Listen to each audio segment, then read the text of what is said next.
continue.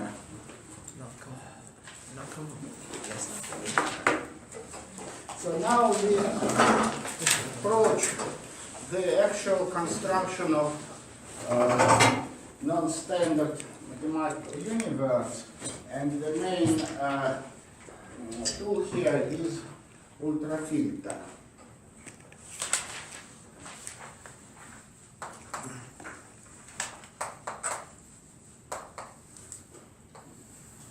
So to define ultrafilter, I repeat, we first start from some set I.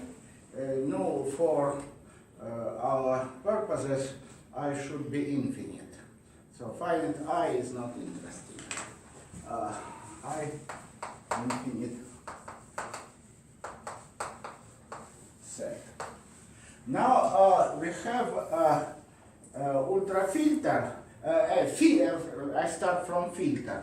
Filter.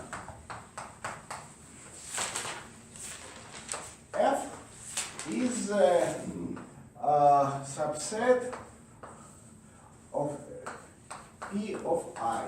So this means that filter is some collection of subsets of I.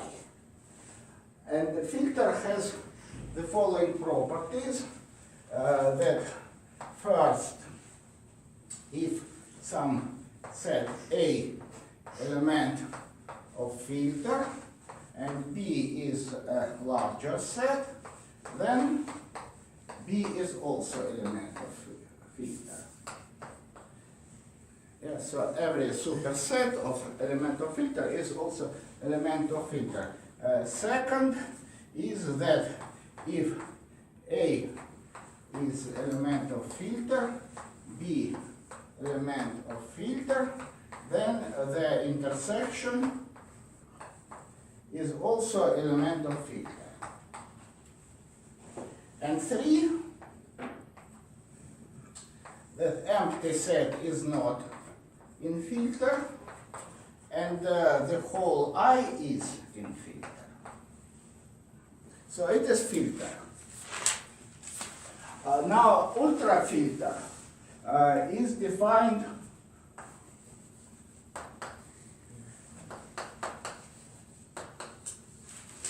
F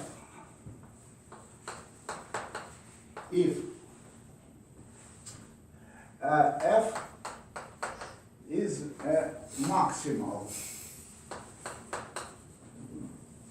filter. This means that if G contains F, G is a filter, then G is simply equal F. So ultrafilter, it is a maximal filter, maximally large. So the first theorem that such filter exists. No, we start from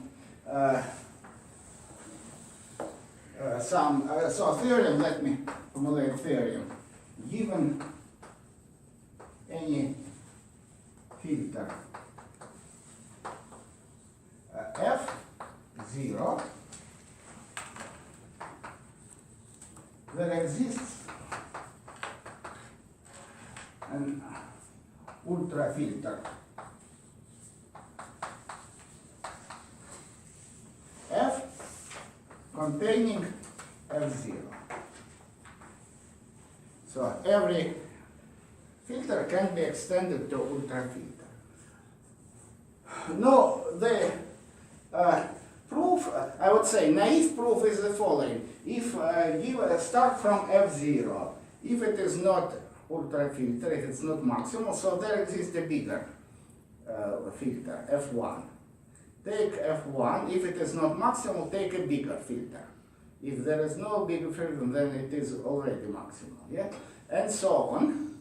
Then if we say constructed this sequence of growing sequence of filters, and for any natural n. Then what we do the next, we take the union of these filters from 0 to infinity, and there is also a filter. Yes, if this filter is still not maximum, we extend it farther, farther, and farther.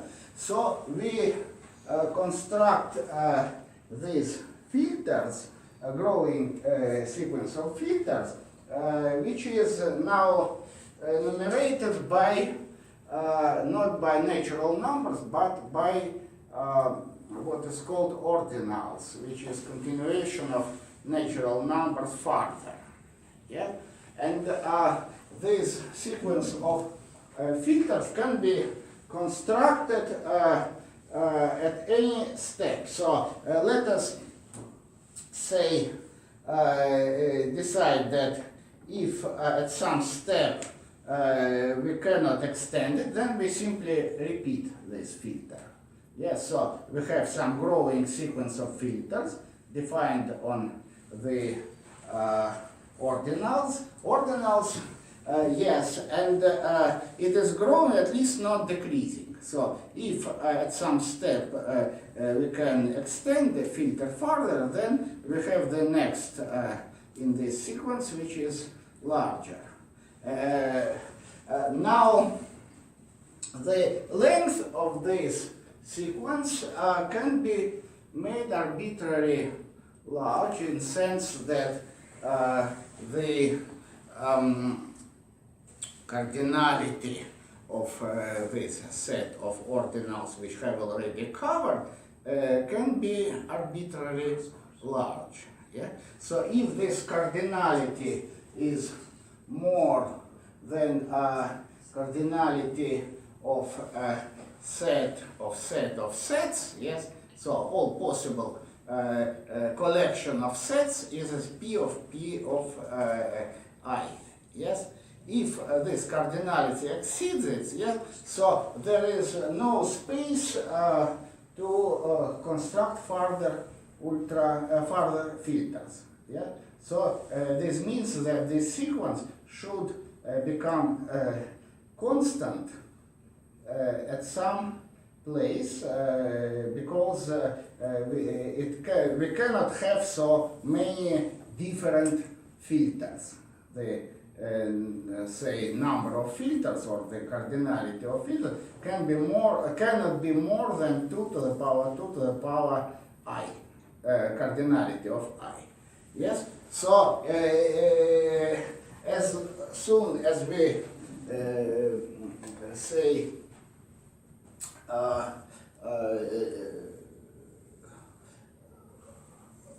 as we reach this far domain, we have already constructed. And if the sequence of filters is stationary, constant, yeah, this means that it is already ultrafilter, maximal filter, because we otherwise we could extend. Yeah. So this reasoning is, I would say, alternative of use of Zorn lemma. It is based on the ordinals, and both Zorn lemma and ordinals ordinal theory are say constructed.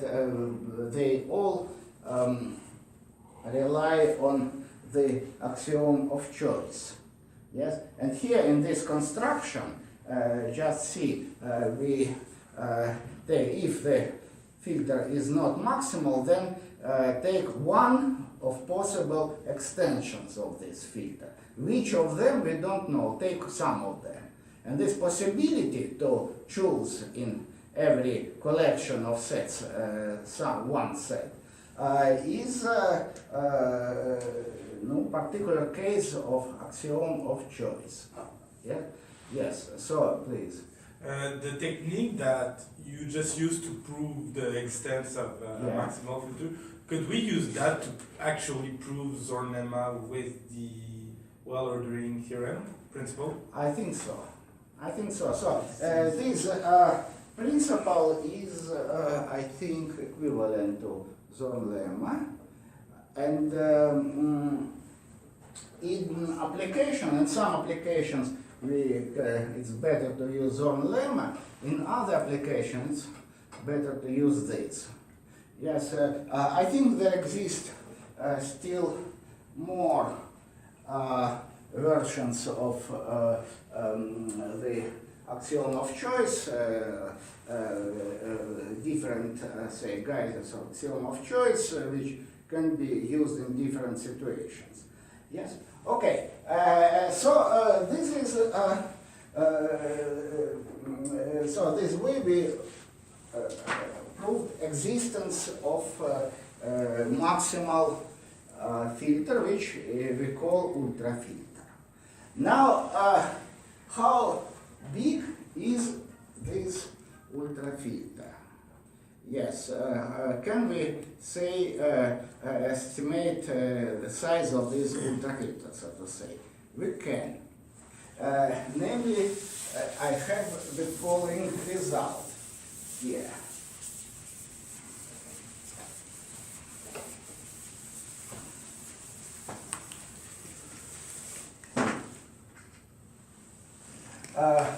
The following theory. Let F be an ultrafilter.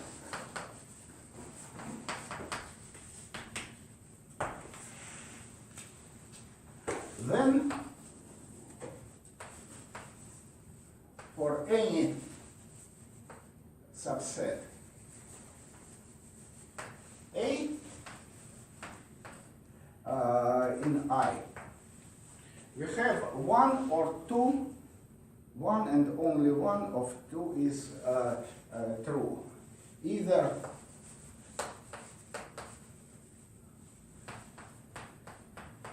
A is F or I minus A and F. So one of two. But not both. Yeah. So this means that exactly 1/2 of subsets of I are in the ultrafilter. So ultrafilter is exactly half of all possible subsets. This is a striking theorem. So how can it be proved?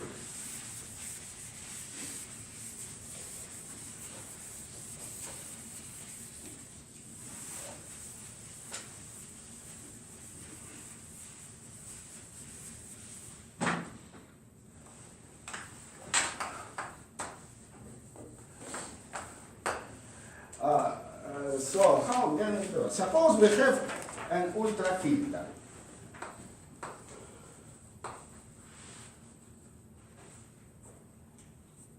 F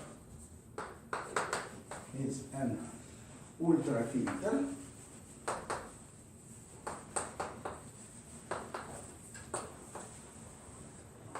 And a subset of I. Any subset of I. Now I define the following family of sets. Define a family G of subsets of I. So how we define?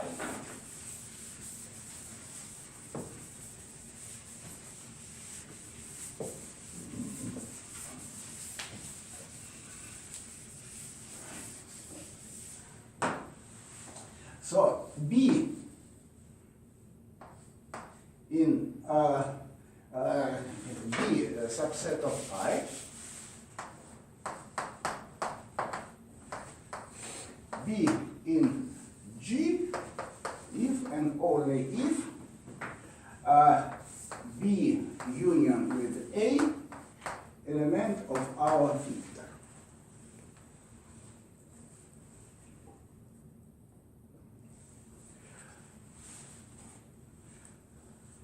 And so let us look at this collection B of cells. First we see that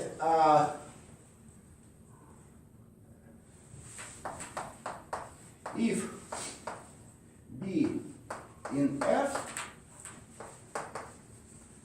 then B in G. Yes? So why? Because B union A is more equal than B. And B in F, B union with A is superset of B. So if B is in F, then B union of A in F, it's larger set. B union A in F. So it is the first. So it had. This means that G is extension of F. Any element of F is in G. Yeah. Now I claim that G is a filter.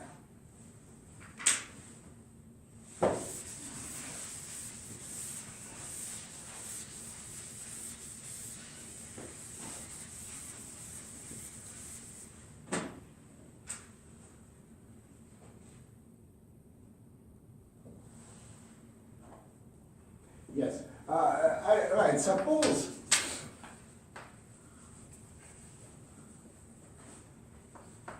A is not in F, and I minus A is not in F. Yes. Otherwise, it is already close to our conclusion of the theorem. Yes, so now I will use this hypothesis. Now suppose that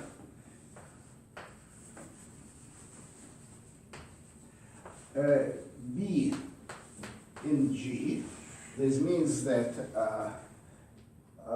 B union with A in our F, and C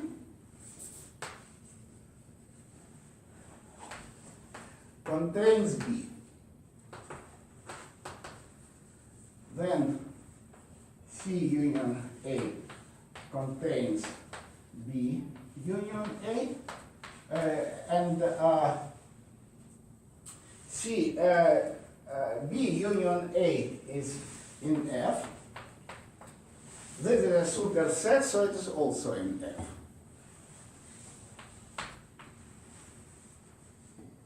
Yeah, so a larger set. So this means that B in G and C superset of B, then this means that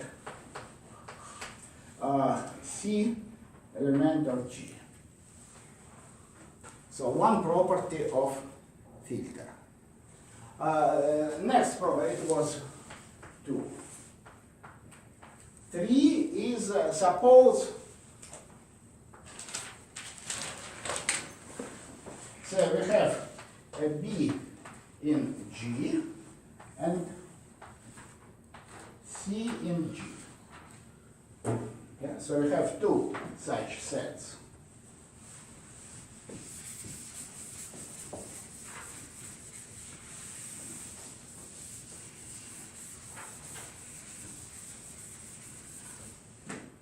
Now let's take let us take their intersection. So C intersection B intersection with C. Is it in G? Oh, I'm sorry.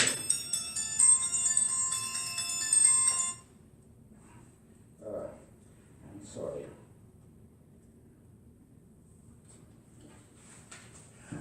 Is it in G? Yes. Yes, I think so. Because B intersection with C union with A. Yes? So we can write it is B union with A intersection with C union with A equals B union with A intersection, I'm sorry, intersection with C union with A. This is in F because B in G and C in G. This means that B union with A in F, C union with A in F, and we have two sets which are both in F in our filter, so their intersection is also in F.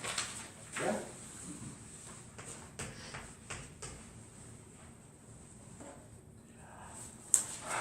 Okay. Now, so it is the second property of filter. Now the third property of sorry.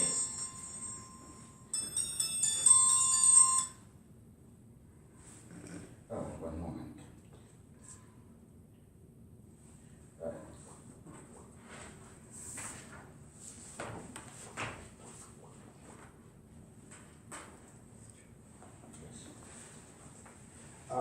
It was 3, now goes 4.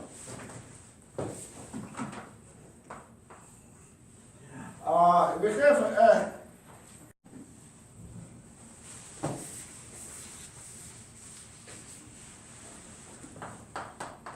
is I in G. No, okay. I union with A equals I, which is in F. Yeah? By our, because F is a filter. Yeah? So this means that I in G. Yes. And the last thing,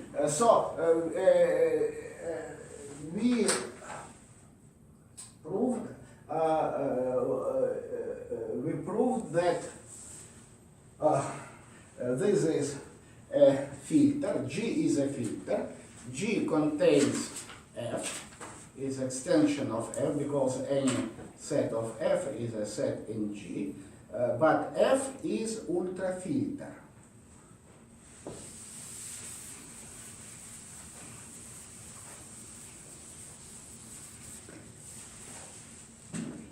So, G F is a filter. F is a maximal filter.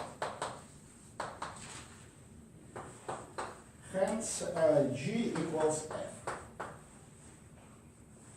Yeah? So, every set of G is the set of F. Now,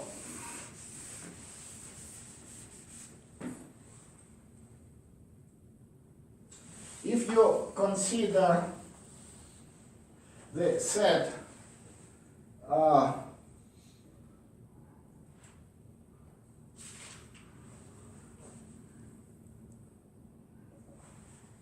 A, we're talking, we assume that A is not in our filter. Yes, not in element of our filter. I minus A, they both are not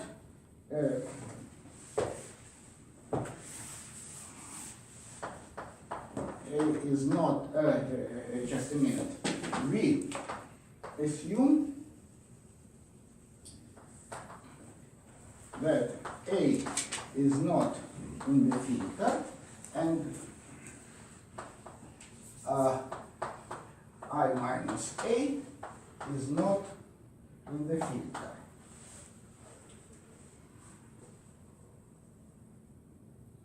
But I minus A is definitely. yes.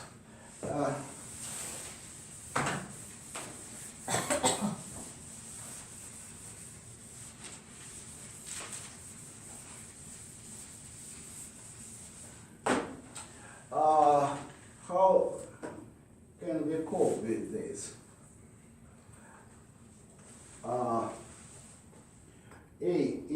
Not in the filter, and I minus A is not in the filter.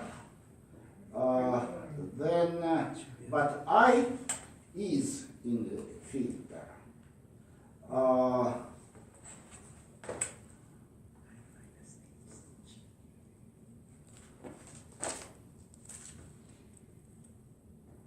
No. Because I minus A definitely is in G. What? I minus A union A is in the filter trivially. So Yes. I minus A definitely is in G, contradicting our earlier Yes. method.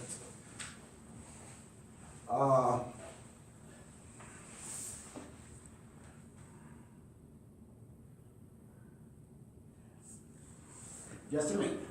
We proved that G is a filter. So G equals F.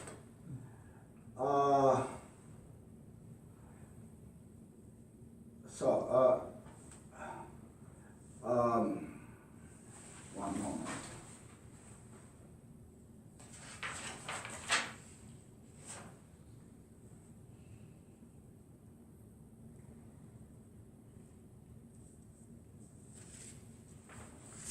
Yes. A union I minus A equals I.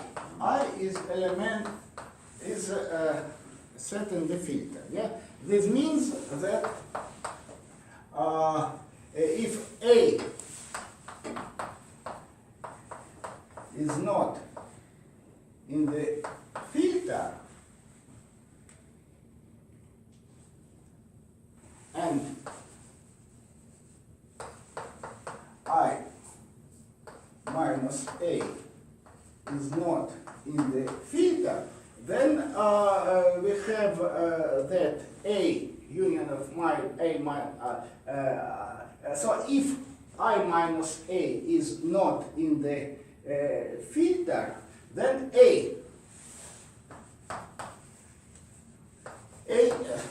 just a minute. By the definition, then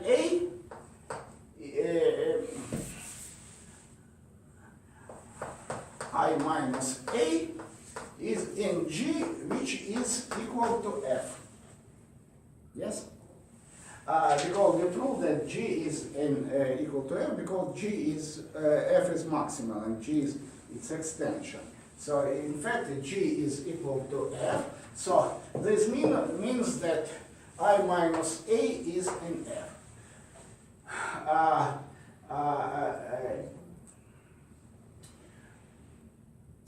If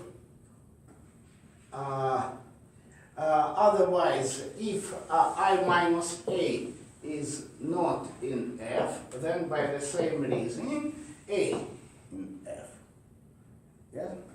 So it cannot be that both of them are not in F. So if A is not in F, then I minus A is in F. Yes, because union A and I minus A is I, which is in F. So I minus A is in G, and G is in F.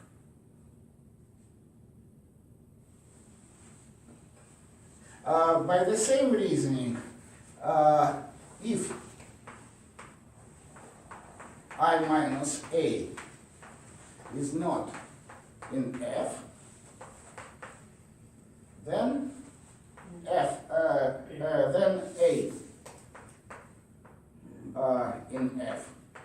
By the same reasoning, no. Instead of A, I put I minus A. Yeah. So this means, yes, that at least one of them is in F.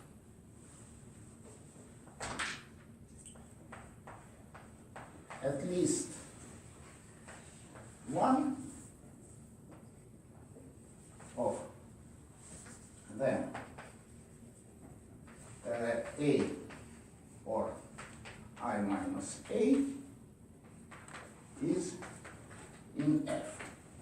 Now I have to prove that they cannot be both in F.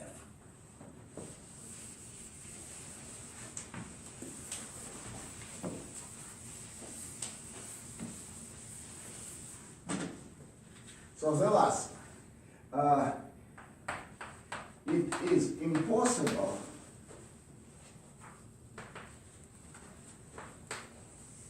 that A in F and I minus A in F. This is impossible. Why it is impossible? It's impossible because if you have two elements of a filter, if this happens, then A intersection with I minus A, which is, it is in F, yes, but empty set is not in F, because F is a filter.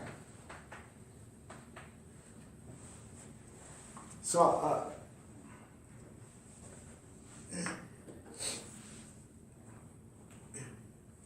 okay, so there is no way but to say that one of them, either A or I minus A, are elements of filter. Yeah. So this means that exactly 1/2 of subsets of I are in the ultrafilter. Yeah. And now I wanted to give you some grasp of really miraculous properties of filter. Yes. So last time I told that filters are used to define the general, I would say, scheme of limit passage to the limit. Yes. So now consider the following particular case.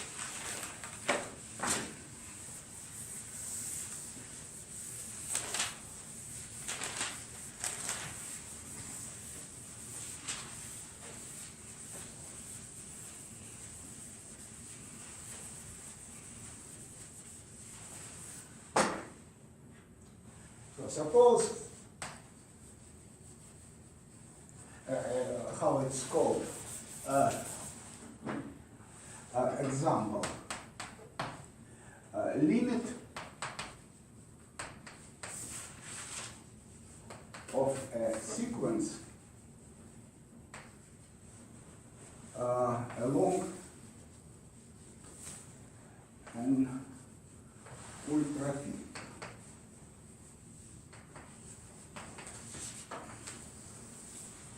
Suppose we have this particular case, I equals, suppose I equals just n. Natural numbers. It's one thing, and suppose f in P of I ultrafilter.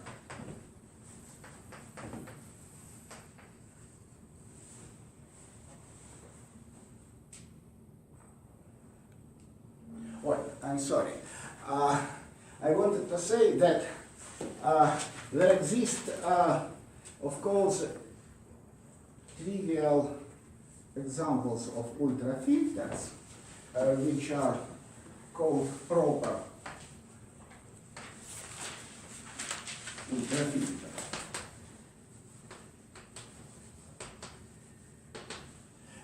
It is defined the following. Suppose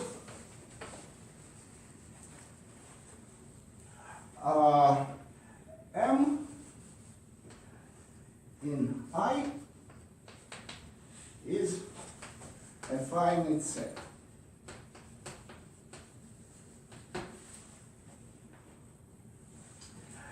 Define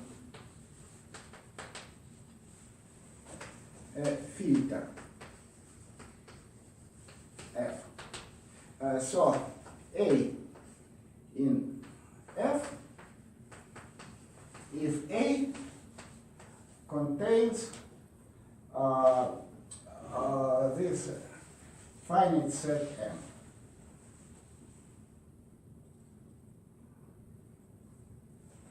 So just look, consider all the sets which contain this finite set M.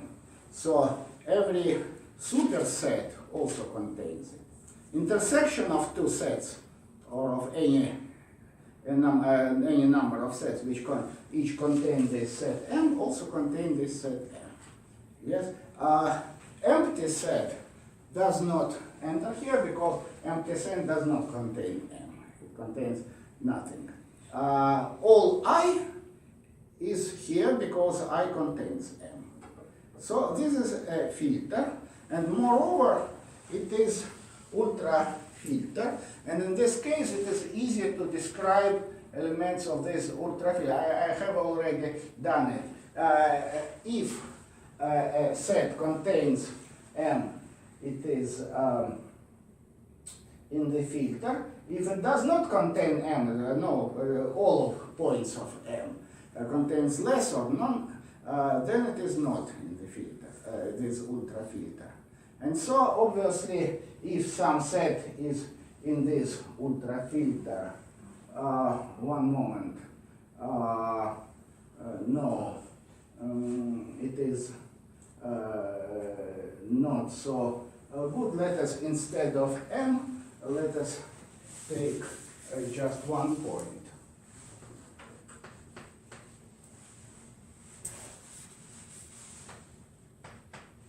Otherwise, there is a question with a set which contains just part of this point.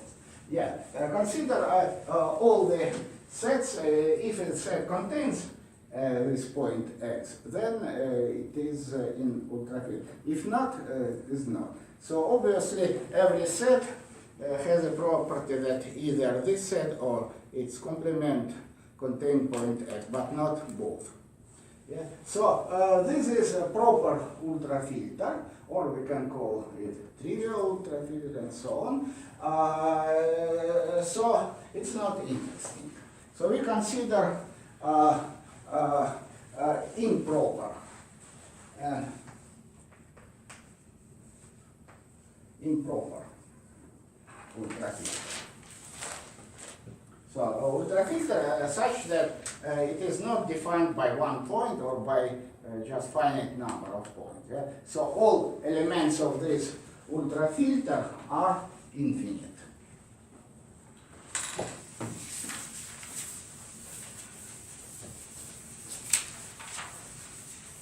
Now consider a sequence. A1, A2, and so on. real sequence.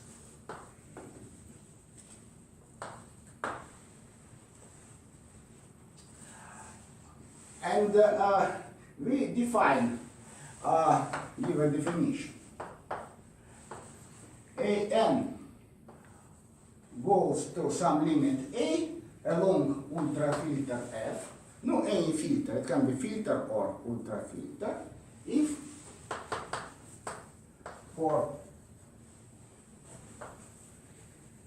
any epsilon there exists some A epsilon element of this filter or ultrafilter such that for any say m in A epsilon moduli A m minus A less than epsilon.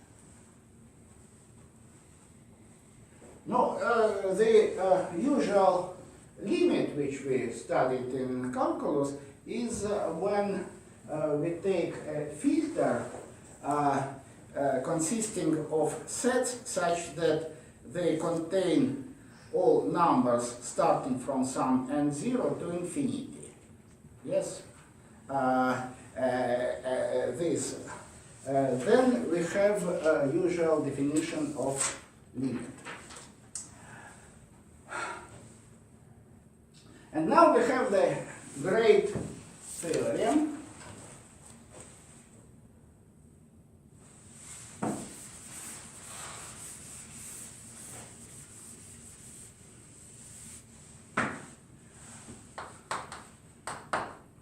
Suppose model an less than some c for all n. So we have a bounded sequence. Suppose f is an improper ultrafilter.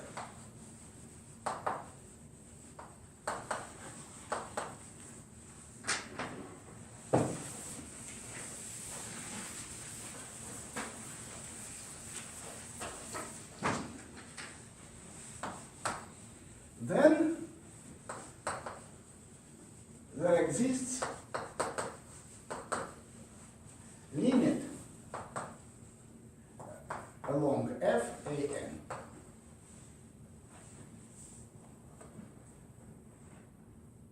So any bounded sequence has a limit along this ultrafilter. Yeah?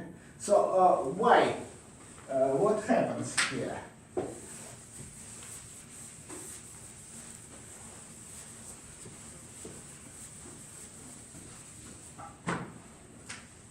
No, okay. Consider this segment minus c, c. So all the terms of our sequence are in this segment. Let us divide it in two by the point 0. And let us consider two sets. A1 equal the set of n such that an say less or equal than 0. B1 okay.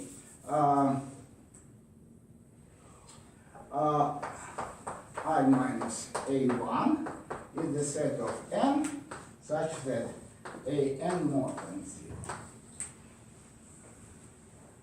Yes? And let's see. We have two complementary sets. The union is all I, or in this case n. Yes? One of them is in the in our filter. One and only one. One and only one of these sets is in F. Yeah. No, this means that one is in F and the other part is negligible. Yeah. No, for example, if you take the terms with odd numbers and the terms with even numbers, yeah, so one of these sets is in our filter, so it is, I would say, has some meaning. Other is negligible, it is out of filter. Yeah? So this means, let us say A1 is in the filter.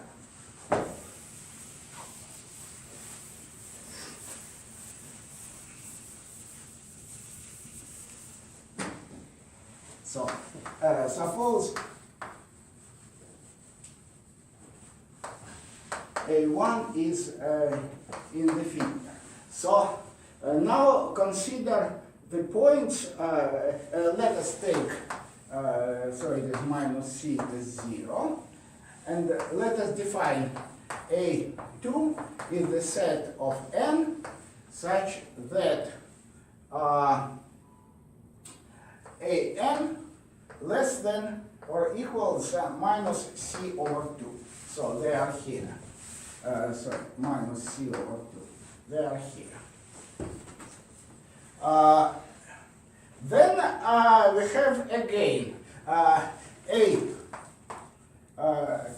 and let's define B2 is the set A1 minus A2. So is the points which are here. Yeah? So again, one of these two sets is in our filter. Yeah? So one and only one of these two sets is in F. Now we can continue further. So take a set which, say it is B2. It is so elements which, if you take the terms which go in this part of the segment from minus 0 to 0, their numbers form a set B2 which is in the filter. So all other sets are not. The set A2 is not in the filter. And the set B1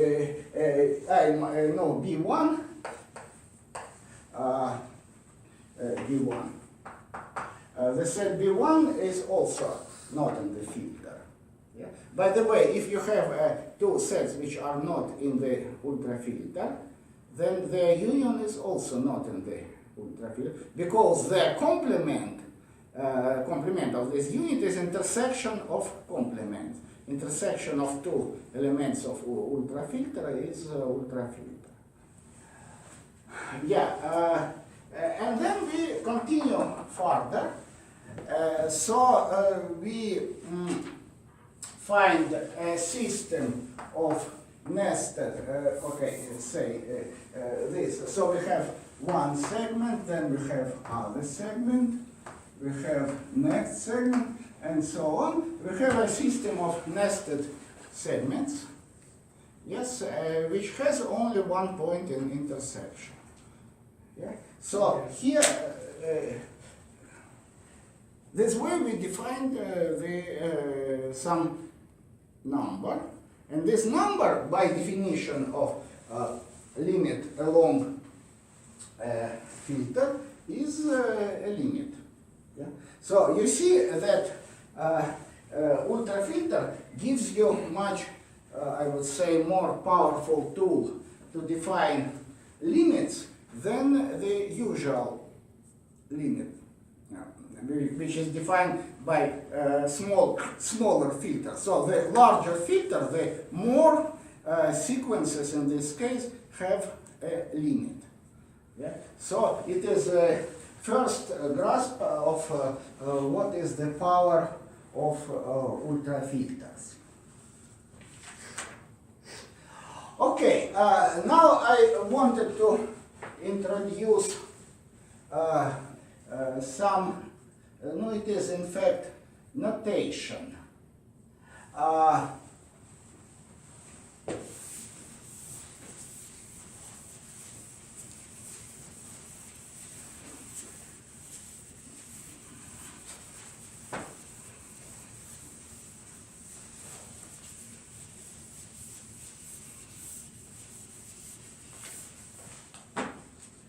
Let me call it measure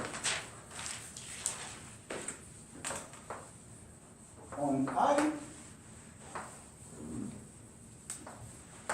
associated with ultrafilter.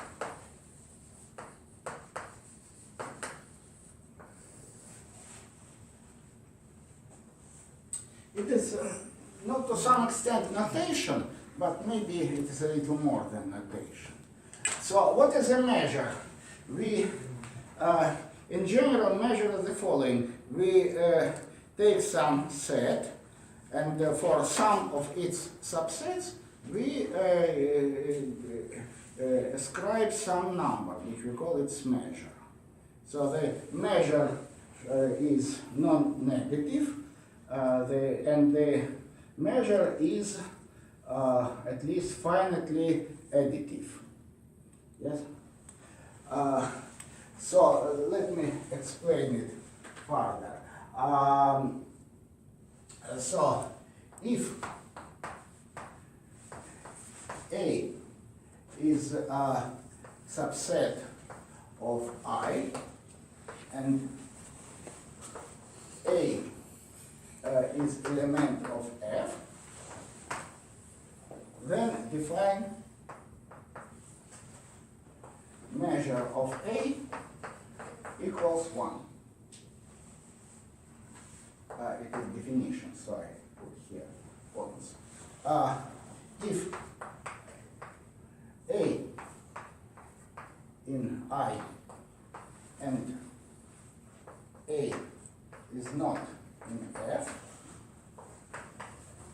then measure of A is set 0. So this is looks very primitive measure. It takes values 0 or 1, but it is defined on all sets, all subsets of I. Yes, so it is maximal domain of a measure. And now this measure is positive, so measure of I equals 1 because I is element of the filter or ultrafilter. Now there are some other measures which are elements of ultrafilter. Measure of empty set is 0 because empty set is not in ultrafilter. Now if you have two sets, say A and B, subsets of I, and suppose A section B is empty set. So there, yes, please. So measure of A, the definition of measure of A equal to L or 1? 1. Is 1. I'm sorry. So why 1? Because it's my definition. So I define this measure as 1. Yes? No, to some extent it is probability measure. Yeah, probably Yeah. okay, 1. Yeah. So suppose we have two joint sets, and then what is the measure of A union B? It is so the if this set is in F, then it is 1. Otherwise, it is 0.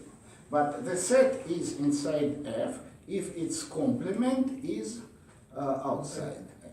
Yeah. So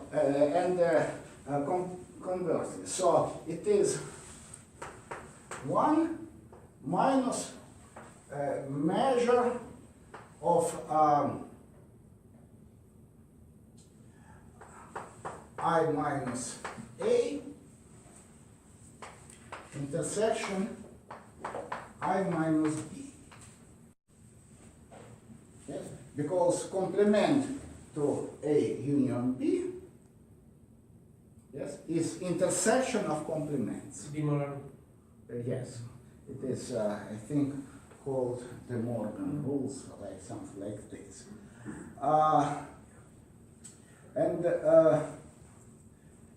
Now, if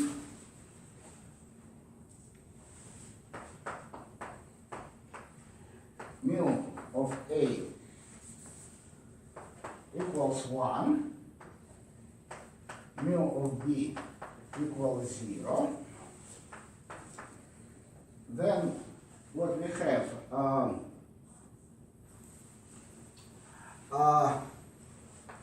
mu of I minus A equals 0, mu of I minus B equals 1.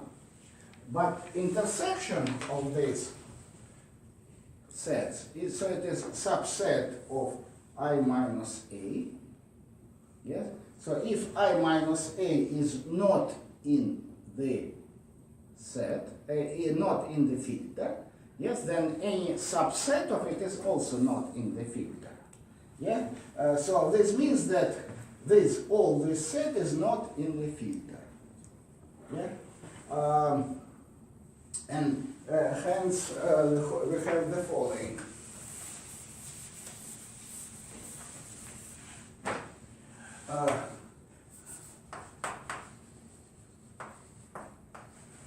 Mu of A union B equals 1. So this means that, no, we can now iterate this, consider the sums, and has the following thing. So if A1, AN are disjoint subsets of I, then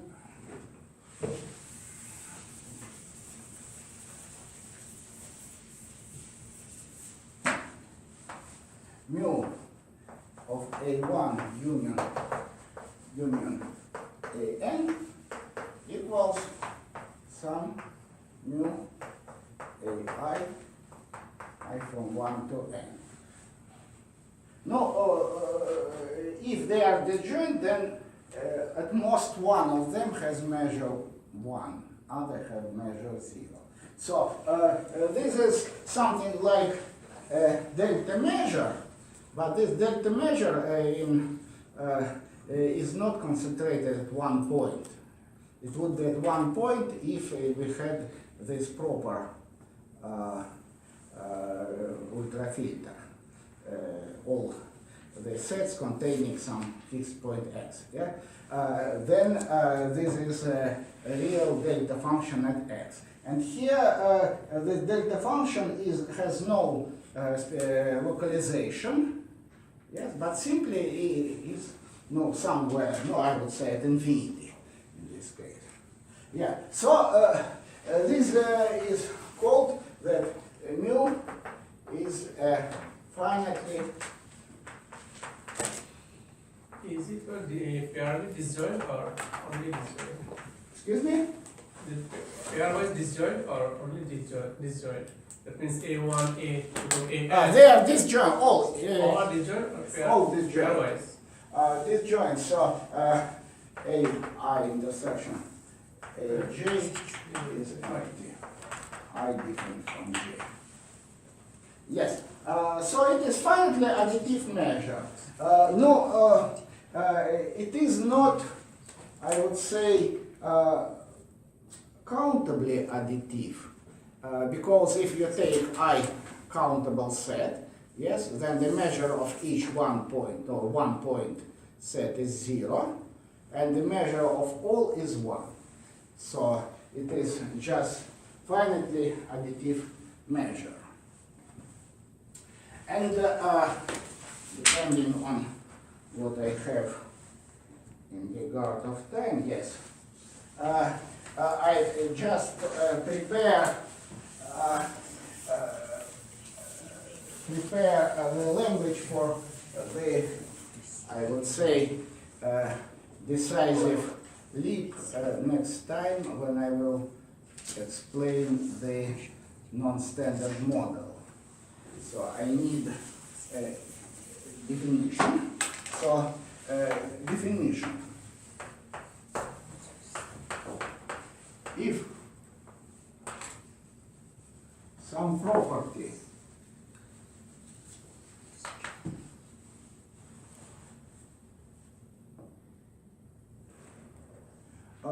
holds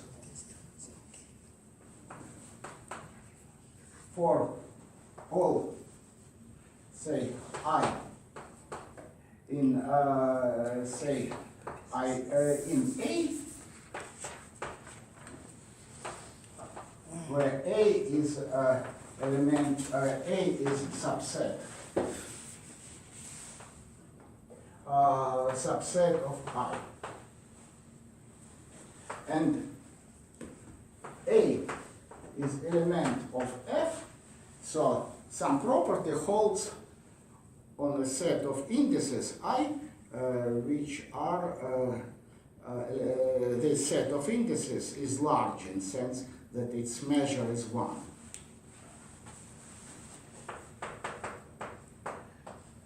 Mu of A equals 1. Then we write, we say that this property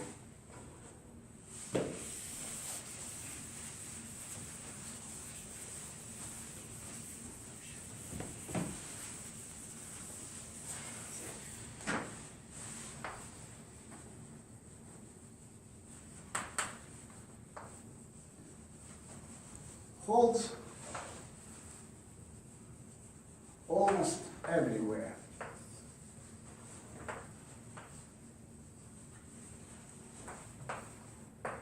Almost everywhere. Yeah. No, it is when you have a space with measure and some property holds at some points of this set or space, yes, of on some points of measure space, and the set of points where this property holds has measure 1, then you naturally say that this property holds almost everywhere. Yeah, so it is, I would say, measure theoretic or probabilistic, I would say, way of expression. And it turns out that this is way is good in the construction of the model next time. Okay, so it's no possibility to go further because I have to start a new section. So let's finish now. Okay?